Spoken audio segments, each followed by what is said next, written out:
Hello, in this video we're gonna check the maximum camera zoom that we can use on Samsung Galaxy S24 Ultra. So let's open the camera, and at first we're gonna check the 12 megapixel camera.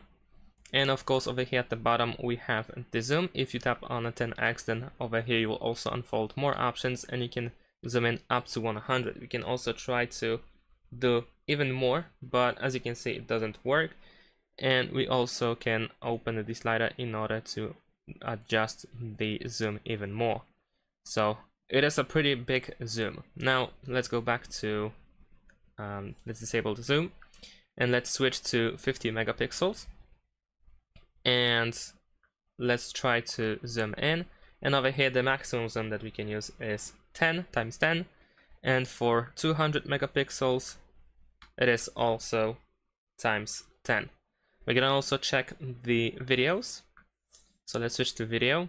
Over here right now I have selected Ultra HD, so this is 4K 60 FPS, and over here we can zoom in up to times 20. For 8K videos we can zoom in up to times 10 actually, so not bad. And let's also check the full HD.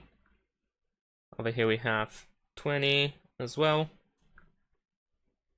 For 60 FPS I assume it's the same, yeah, so it doesn't change. And we can also switch the aspect ratio, but I think it doesn't change at all. Yeah, I think it's the same. It's up to 20 for most of these modes. So that's pretty much it. Thanks for watching, leave a like and subscribe to my channel, and see you in my next videos. Bye!